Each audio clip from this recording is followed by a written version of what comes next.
Hey, we're live now, so if anyone's watching, we can answer some statistical questions if you have them. We're just here and broadcasting to help you with stats problems. So I've got RStudio open. Maybe you're using Jump or RStudio or any other program, but just doing some live help for statistics. Let's take a look at some regressions here for a moment. So regression is probably one of my favorite topics since I teach a class on it. So if you have no idea how to use R right here, I'm going to tell you what each command does. So maybe you're watching this video, like, what is he using? This is called RStudio. It uses a programming language called R. And why is it called RStudio? Well, it's got all these nice little things for us right here. You can see these different windows, which you can see me hovering over. This is where I can just write whatever I want. That's not what you write. You write codes like this. You write 1 through 10, and you run it, and it sends it down to the bottom and evaluates whatever you run. So I'm going to write my code up top. I'm actually in the plot window, or the window where you can do your help stuff. It's kind of a nice place I hang out, so that way I'm not blocking much. Not a lot of plots today, but if I did want to make a plot, I could do something like plot 1 through 10. This should give us a plot right here. There we go. It's behind my head now. So I'm behind here in this plot window. I'm going to click the clear plot button, which might be obfuscated right now. So we'll expand this out. There's the clear plot button. You can see it right there. I'm just going to clear away this plot. You can do some fun stuff with plot, but that's what's going on right here. It's just another window. You could do col, which stands for color. You can make those points red, and you can see the red points behind my head, all these different things. But if you were here, we're here to help. I might do some regression. Regression is kind of what we're doing with these points behind my head, but this is what we'll be doing in 201. We'll be doing some regression very shortly for Project 2. And Project 2 will be coming out this Friday. So if you're a 201 student, you can ask questions about the project. You'll be doing some interpretation of regression. You'll be doing some decision trees, which take a whole bunch of X variables and use it to explain a Y variable. Kind of like regression, kind of like we got, a plot over here on the side. And I could do different things. Who knows? We could make some fun plots right here. But I think, unfortunately, and we'll see how long we stream today, we might get some people in the chat asking questions. But so if you're in the chat, feel free to ask questions. I think one of the things I notice is that people often think coding is really hard. And one of the fun things you'll know is that, like, learning how to code to me is like learning how to play an instrument. So one of the things you might have to learn is you might have to learn how to write, your name. And so when you write your name, you actually do it with quotes. So I'm going to put my name right there, and it actually appears like that. You might say, what happened if I just put Brian in here? That's going to do a different thing when I evaluate this code. It is actually looking above my head to that last window. I'm going to reach off screen here to that window up top. It's looking to see if there's an object called Brian, and it's saying, okay, wait, I can't find Brian. It's right here. So Brian is being looked for as an object, but if you put Brian inside of a quotes, it treats it as a word. You notice the color change kind of indicates to you this object is being treated differently now. It's just a standalone object. Now you could call this name, and now we're seeing where we save things into. We're not going to use the autocomplete. We're just going to create something called name. Notice how it's black right there, indicating a different type of handling of it. And now when I run this, we're going to do something to show us where exactly it goes. We're going to clear this out right here. That's everything my R knows. Now my R knows nothing. It's Jon Snow. And now look over there, name has been associated to Brian. So Brian, the string or character, that's the format it is in, the type of object it is now name. So now I could just say name. And guess what will happen when I do this right down here at the bottom? It'll say Brian. You can even do things like a function right here called unquote. And guess what happens when we run unquote inside of name? Oh, it didn't like that. Can unquote not work on name? Oh no. Will it work on this? I haven't used unquote in so long.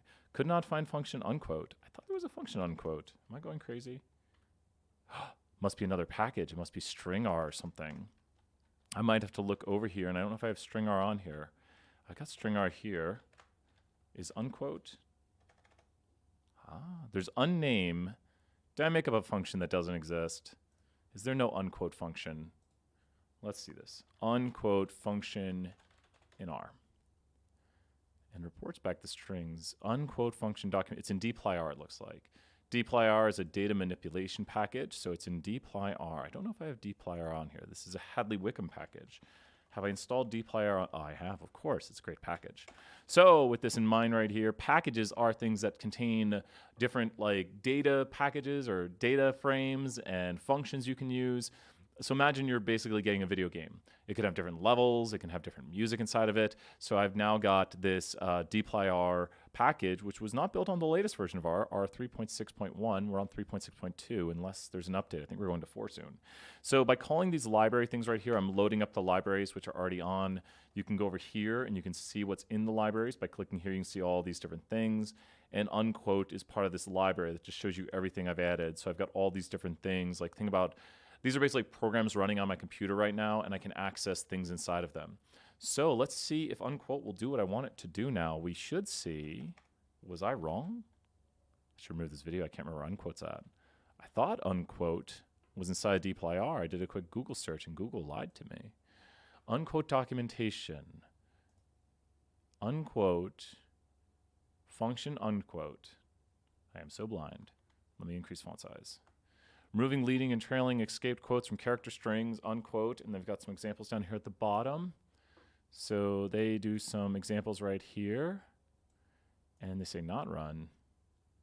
See also strings, EPLY, help EPLY. Maybe it's in the EPLY package. Let's see. I'm just having some fun coding right now. Let's see where unquote is at. And this is what we do. Let's try install.packages. If we don't have a package, we can call it EPLY. This is going to go to the CRAN server and look for the EPLY package. And it does exist. So now we can call it. So now that we've downloaded it, you'll notice it auto-completes. We have the EPLY package. Oh, good. It was built on the current version. And now we go unquote. It exists. I want to point out something right here, that if it's not auto-completing, it does not exist. R would not be able to see it. So because the autocomplete initiates, we can retype the Q. After 3 letters, auto-quote or auto format initiates, and we get this right here. Removes leading and trailing escape quotes from character strings. So it might work differently, at least from the example codes I was looking at. And we'll just put here some commas between all these arguments, and we'll put say. Why not? So we'll do, or SAT. There we go. Doesn't like it, cannot find, oh, haha. Can I find used argument T? So does it take the first? This is Brian just having fun. Unquote does that. Let me look at the examples it has online. Maybe this is like a broken function. How does unquote work? Removes all outer quotes if true, and only the outermost set, otherwise single and double quotes are treated interchangeably, and matching is not checked. Character vector. So X is a character vector that it takes. And they've got examples right here. And it says not run on it. What does not run mean? So we don't run it? Let's run it. Let's find out what it does. So you can still see my main screen right here, and there's what it had. It's got a concatenated vector. And yeah, so it's removing the other quotes. So when R reports a character string, it does have to put the quotes around it. No one's in the chat yet, so I'm just having some more fun coding away here. So when you notice this right here, you can see all this stuff right here. And I want to talk about what's going on here. All these little things you have to learn over time. This backslash right here, you notice, does not appear because this backslash right here is a special character. So if you look at what the unquote does, it's actually removing these off of it. So we could do some testing right here. Oh, I see. And these are their examples. So what it is if we don't do unquote on this, let's just show. I see how unquote works. Let's show what this vector looks like without unquote. So we're going to do 2 versions here. We're going to do version 1. And we're hitting the wrong buttons here.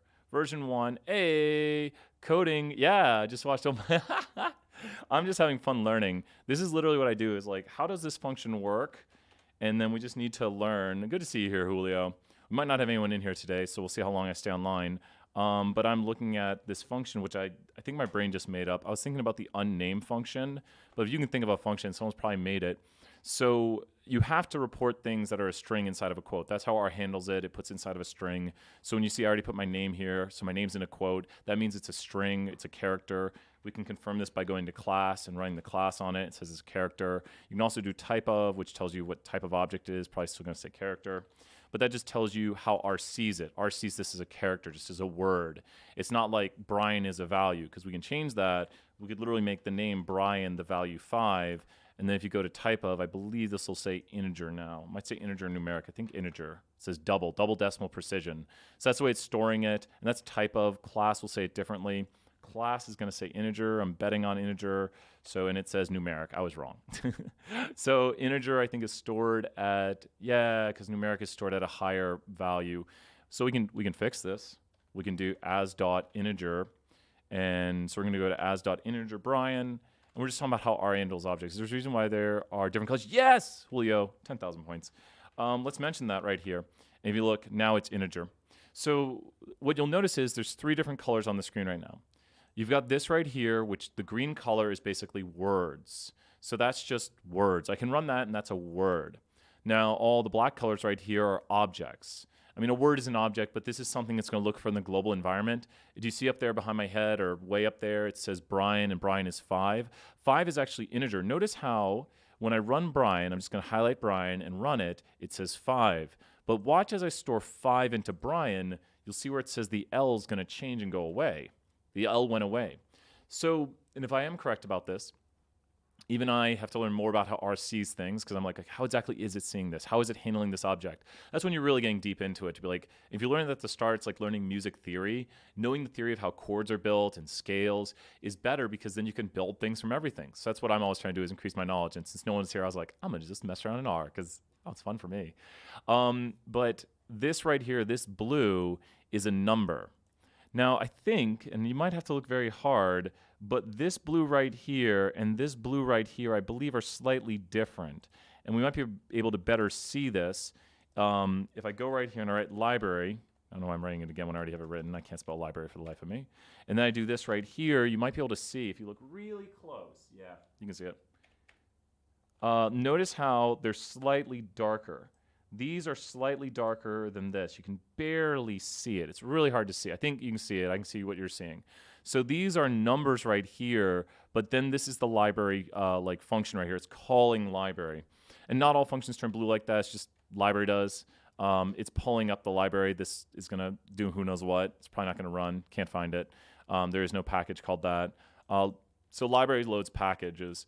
And packages, basically, it's like downloading a video game. When I do install.packages, this is a function, and it goes to the CRAN server, and I could say download the package reg class. Like literally I'm saying, download this video game for me. So when you download a video game, you download your video game downloads, and you actually never need to download your video game again, unless you delete your video game, which we're not going to do. And then when you download your video game to play your video game, you actually have to turn on your video game. So you have to do this right here, which turns it on. If you notice all that code right there, it's just it turning on. I know it's red, looks like an error message. But there, I downloaded a video game and I turned it on, and now I can play everything inside the video game. So now when I type something like core demo, notice that core demo says next to it reg class. That means it was in the reg class package I just downloaded.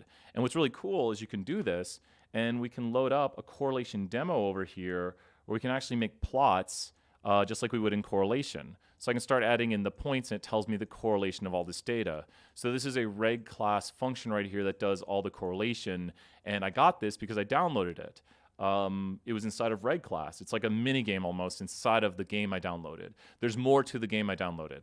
So I didn't have to code this. Someone already made it for me. Thank you, Dr. Petrie. And we'll turn that off right there. You notice core demo is still running. This is a function, does not take any inputs. But you can do all these cool things right here. We've got 2 things saved. In the green, I think I mentioned, is words. This is how unquote works. Notice we're going to look at these 2 strings right here. I'm just going to call them to the environment. This one has all the quotes, and this is what the function unquote does. It removes the quotes, X, Y, Y, Z, and you notice all those quotes are gone. This is a weird thing that took me a while to learn about. The backslash is a special character. So usually we use quotes for like actual quotes. I think this might make R very mad. We'll find out what happens. Notice that. That's a problem. What you should have just noticed, and I notice it too, is Y is no longer green. That means Y is not being treated like a word, which we'll try something here. If we run this, it's going to say it can't find Y. It says unexpected symbol. I think it's mad about the quotes. So what it's probably doing is it thinks there should be a word inside of here. See how that's green? That means it thinks there should be a word. That means there should be a string. And also right here.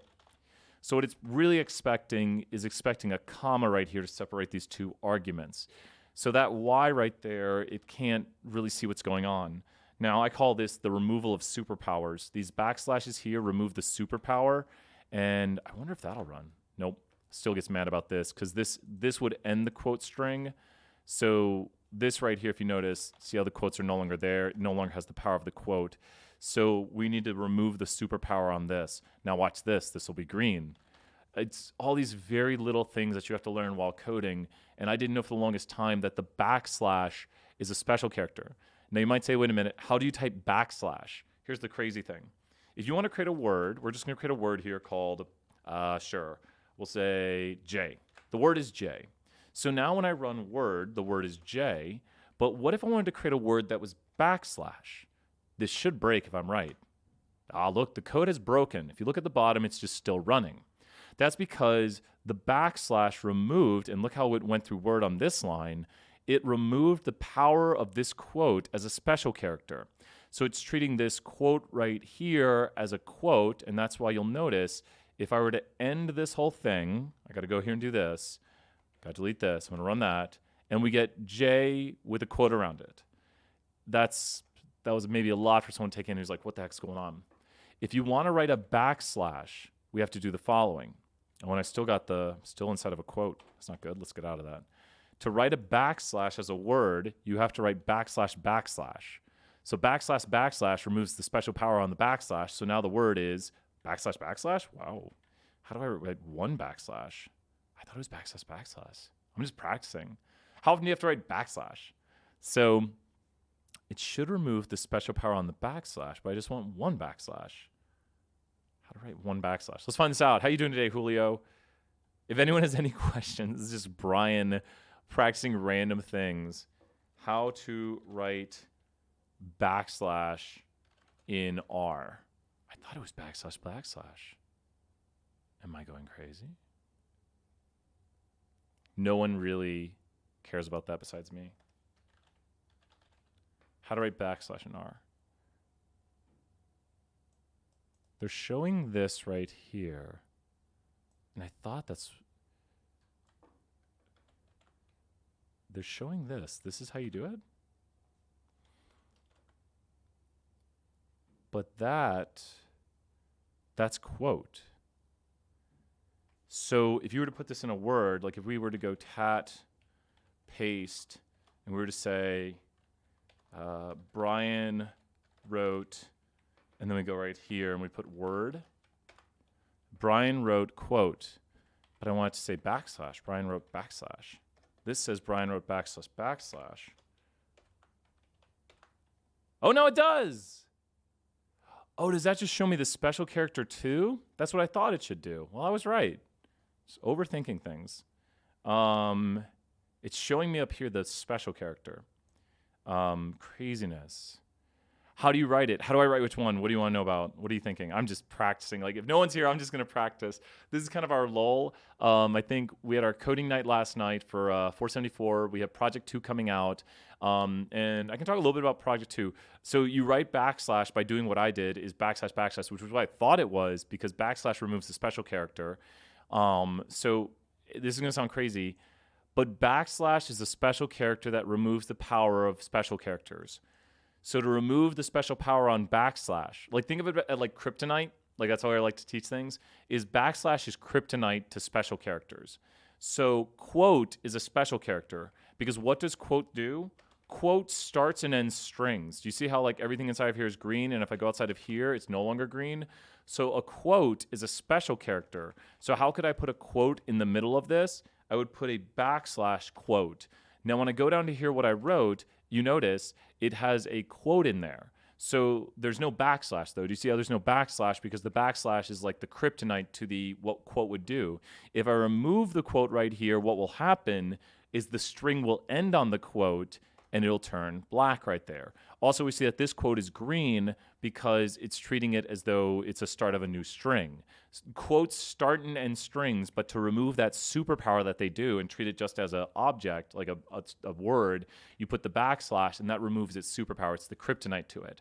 So how do you remove the kryptonite on the backslash? You do a backslash backslash. So now we'll no longer kryptonite the quote, we'll kryptonite the kryptonite. And if you notice, the quote is now a quote again because we took the superpower off the backslash, and the superpower of the backslash is to take the superpower off the quote. Is that a little confusing? always think of it as like it's kryptoniting. It's taking away that superpower it has. I don't know. It's the way I like to learn things, and we learn things by how we know things. So the backslash is a kryptonite to whatever superpower that thing has, and you can take away the kryptonite's power by using kryptonite against it. It's like throw kryptonite, kind of, but it makes sense. Yeah. And so the quote is, we know what a quote is. We know it's just like a thing that's in a sentence. Like, oh, there's a quote in that sentence. You don't see the backslash in this sentence because the backslash is just removing the superpower of the quote. The quote would end this right here because without this, this will not evaluate right here. That won't run. It would just do this right here. And if I try to do it with the quote like this, it just will, oh, whoa. Oh, and then it just didn't do the end of it. That's so weird. Oh, it's just doing the cat paste. The end of it is just not doing anything. It is showing that the quote's running. I thought it would actually break. It's literally doing the exact same thing as this. Oh, wait a minute. Wait, why is the cat paste running when I do this? Let me see this again. Oh, I know why. Okay. So what's happening right now is the quote, if you notice when I run this, the quote is open-ended, so it actually proceeds through the whole thing. And cat paste prints to the screen. So if I were to put something like this right here, this would probably break it. Let's see if this breaks it. It does the paste. Well, that's interesting. It's just at the open-ended quote, and I can stop it from doing it with this. That will not have it do it. And now it says error. Even I'm having to think, why is it happening? Because the open quote makes it go through all the remaining lines, and it just does what it does. And frankly, I'm shocked that it actually does the paste. That's what's interesting to me. I'm doing things you're not supposed to do, and by doing things you're not supposed to do, you see errors. But how do you learn how an error occurs? You just make errors. I try to tell people, and if you're watching this right now, like, what the heck is Brian doing? You just like make things. You just do things. You just run code. It's like you're just like the Joker. I just do things. You think I've got a plan? I just do things. It's like when no one's here today, I'm just like, I'll just write random things. So it's fun. I was thinking of, I think, the unnamed function. Whoa, code got slow there. If you were to make like watch this. We're going to pull up some data here. I'll write the whole thing, so if someone were to write it, it would work. Reg class has inside of it data survey 10. So here's data survey 10. Autocomplete's amazing. Makes things felt like that. We're going to make a summary of survey 10 $sign people's weight. If you notice right here, I think the function you learn through trials and errors, yes, you just have to make mistakes. Hey, what's up, error? You have to make as many mistakes as you can and try to fix them. And look at this. We're just going to call this object X. And I think the function I was thinking of was unname. And look at that. Now, what have we done to that vector? We can think, what does unname do? Summary is a named vector. So we could actually go to X, and we could go to position 1 in this vector, and look, it's the min of the vector. Oh, cool. It's only stream here. It's a short stream today, but I'm glad you enjoy it. And like, check out, I'm glad you're coding. That's what we do here. We code, we practice, we learn, everything like that. We go here, we go to 2, and if you notice, all this is doing is all the positions. So when you look at this vector, or this value X right here, oh, there you go. Awesome. That's practicing coding is what it's all about. And the more you learn how to code, the more you practice, the better you get. So there you go. That's the practice you need. Just the more you practice coding, the better you get. And that's kind of what I'm doing today.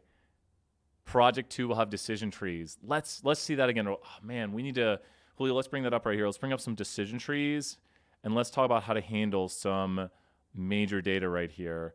All right, so what we're going to do is we're going to pull up and make a decision tree. Check this out. You're about to see a bunch of data, and we're going to make it bigger so we can see it.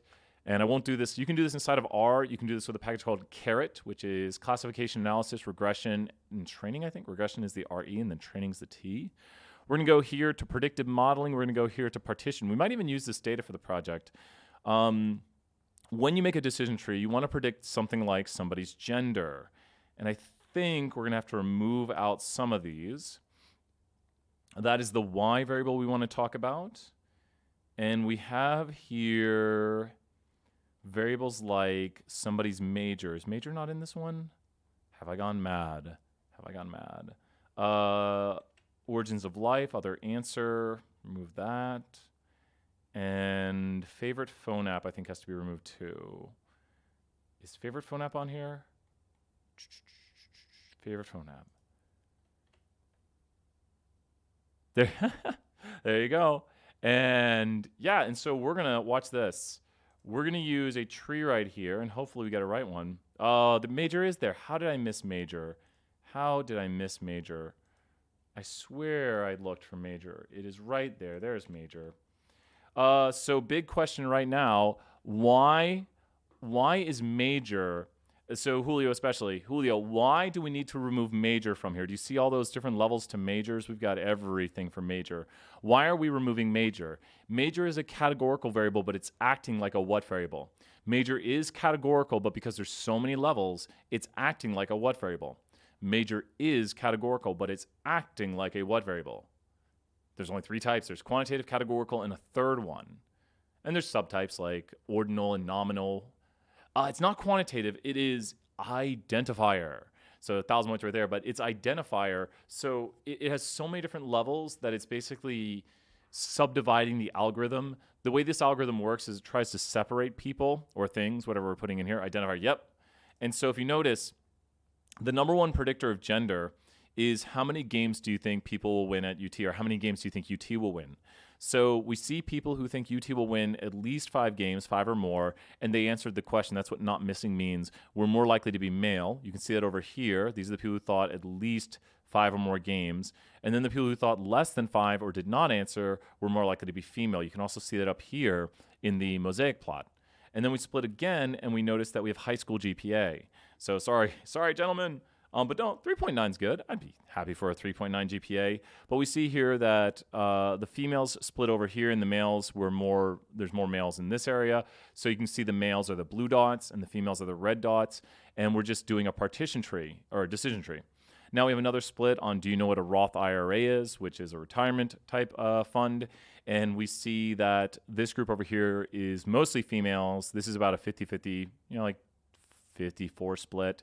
But here's a big question for those watching. How can I see what's inside of these leaves? How can I see the numbers inside these leaves? I could go to the, watch for it, leaf report.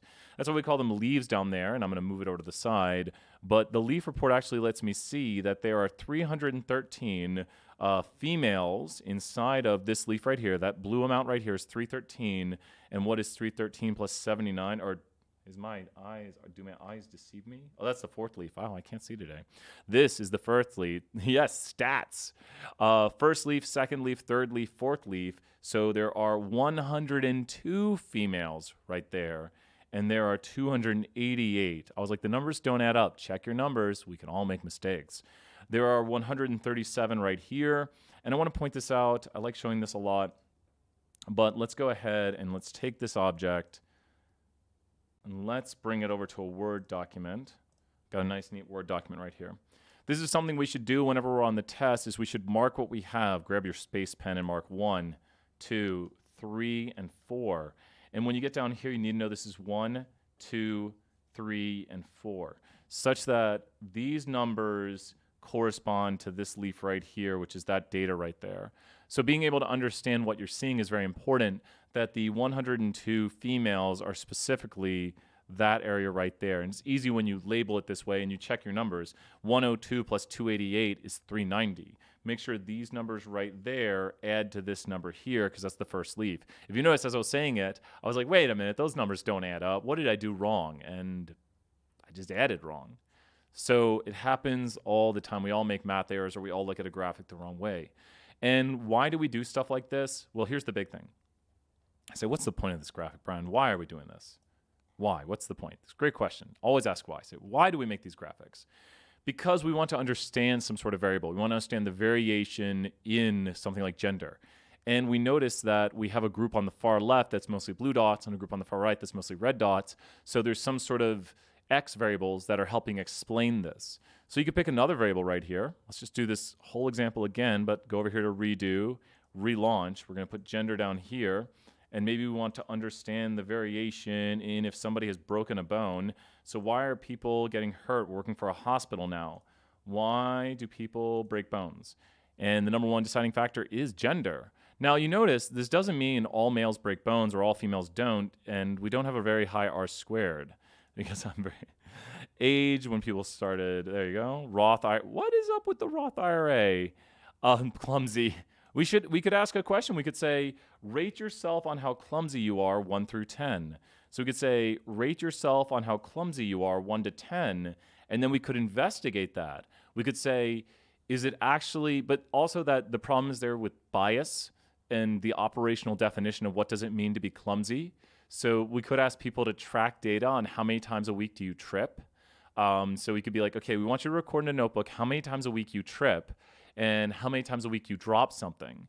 And then we could try to track this with people who are, maybe there's something, if you're more clumsy, you're more likely to break a bone. And we could do that with this data here. So you think about how we can use analytics and data to be like, how strong of an association is there between how clumsy someone is and how often they break a bone? About 67 times a week. Oh no. Do you know what the number one, just take a wild guess. What do you think explains how much people spend on their pets? Let's see. We're going to try to figure out how much people spend on their pets. And you can see all the variables. And guess what the number one, oh my gosh, this person right here spent, how much did they spend? We can find out pretty quickly about them. Let's go to, let's go to table. Let's go to summary, not summary. I want to go to table subset. I thought subset was the first button. This person is spending $300,000 on their pets. Sure, I bet they are. $300,000. I'm going to go here. I'm going to highlight this person. I'm going to go here to rows. There might be correlation. Go here to rows and go to hide and exclude. And now we're going to do this. We're going to go to redo and we're going to go to relaunch. We're going to rerun it. And I've removed that person from my data. And take a look at this. We notice that people who have pets, this is kind of boring, but people who have pets, wow, that's a good dog right there. People who have pets are more likely to spend money on their pets. And that's kind of not a fun thing. But what's weird is these people have less than one pet and they're spending on average 27 cents on their pets. But why would someone say, like, I have no pets? Maybe their neighbors have pets or they buy treats for their friend's dog. So you have to think about, why is this? Is this data correct? We still have someone spending $20,000 on their pet right there. We can split again. And so there's 6 people with lower high school GPAs. There's 570 people here who are not spending anything on pets and have 0 pets and have a GPA that is greater than or equal to 2.7. These people have a GPA less than 2.7 and have less than 1 pet, so they have 0 pets. That's whole numbers. You can't have a 0.5 pet. Maybe someone reported that. We'd have to look at the data, but at least I would hope that we only have whole numbers for pet. Let's go here and split again. Wow, people who have lots of pets are, of course, spending more money. And you notice the people with 3 or more pets are spending on average $2,300. And next, how much would you pay for a concert? These people are like, I would gladly pay $700 or more for my favorite concert. Like Coldplay's coming into town. You're like, I'll pay $1,000 to go see Coldplay. So these people have 3 or more pets, because 1 or more pets, 3 or more pets, and they'd pay $700 or more for their favorite concert. And these 7 individuals are spending on average $6,785. Now, the standard deviation is rather high, which means the variation within those 7 people is $4,706. So it's probably heavily skewed data. And then these 174 people are not going to pay. They're going to pay less than $700, but they have 3 or more pets. Let's try splitting here. We're getting into weird things that just are odd. Well, 5 pets, more pets. So we didn't learn anything really cool. If you have more pets, generally you spend more money on pets. That's what makes sense. So all that good stuff right here. Let's go to relaunch. Nothing fun. Pets are fun to talk about. And why do people think we'll go to Mars? And the answer is, look at these people say we're never going to go to Mars. There we go. $10 for Coldplay. People, male versus female. Let's come up again. Marriage, what people think on marriage. And so not as interesting. And the R-squared's kind of low right there. So not as interesting. All this stuff right here. But Julio, does that make sense? Can I do my project on that? Which one do you want to do on going to Mars, Julio? I want to see if making it to the majors is correlated to getting drafted out of college versus high school.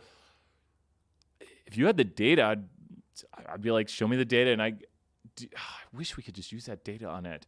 Like going to the majors and then, so yeah, I know, right? So you can get drafted out of high school, right? But you wouldn't go to the majors. You'd go to like the farm leagues, are they called? Is that the correct terminology? Oh, there you go. Yeah, if Julio, if you want, if like it's like that'd be so good having you here. So yeah. Good, have fun, enjoy, keep coding. It's good practice. It's a great skill set. The more you practice, the more you get better. This is something you can use throughout jobs, careers, and stuff like that. It's a huge skill set. So, so good seeing you and so good having you. You might see us on our Kahoot sometime. But thank you, Era, so much. And definitely, we don't want to, like, you're welcome here. We appreciate you. And thank you so much. Keep up the coding. You're doing an excellent job. So, let's see. You're welcome. And so, Julio, if you get us data or something like that, we could definitely look into, we could look into doing the analysis of that data, and we could do it for like Project 3 even. So, but yeah, so if we were to get data like that, like as long as they're allowing us, they're like, hey, you can use this data, you can do analysis, and we could even say like, like such and such team, whatever is wanted to be put on it, whatever they're cool with us saying. I think that'd be super cool. And then we could make like a video, and you could be like, hey, Stat 201, this semester you're doing data on this, and we could make like a video introduction for the project. Would you want it? I mean, if you get the data, as long as they're fine with us using it, be like, yeah, the University of Tennessee wants to maybe do some baseball analytics, and I think people are very interested in sports and sports analytics. So whatever data they would let us use, yeah, that'd be awesome. Be lots of fun. I'd be super excited. The last project is on statistical tests. So we could do tests on like left-handed versus right-handed pitchers to see who pitches faster, or we could do like the batting average, like if someone is pitching, that's awesome, Julio. We could do, this data probably already exists in places, but we could do like, I've always heard that, is it true that you want a right-handed pitcher, like if you're the team pitching, you have left-handed pitchers pitch to right-handed batters? Because I heard there's like less time they can see it, like the way they wind up and the way they pitch, there's like, that's how you pitch right there. As you just go, that's a throw. I'm done baseball. Well, it'd be cool if you just taught me how to throw a baseball, Julio, next time you're in town.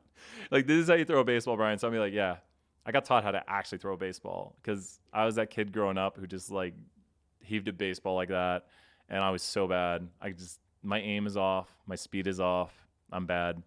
My brother he plays basketball, baseball, can throw a football. I mean, I can throw it, but I'm just rambling now. But I'm excited. But my dad never taught me how to throw a baseball. Sorry, Dad. I don't think he actually did, though. He didn't teach me. We tossed the baseball around, but my dad was probably just like underhand throwing it because he wasn't like a baseball guy either. So, well, I guess since I'm rambling, we might just end off here. I don't know how many people we had watching this whole time, but this was kind of just our fun kind of randomness stream for the week. Just kind of talking about some stats topic, having some fun. But to me, stats is all about having fun, about looking at data, analyzing it. But I enjoy it. So, and I hope everyone else does too, because it's like you get data and you're like, let me look at this. I would say the coolest thing is, I'll show this off. You think about with coding, how I had to write so much stuff.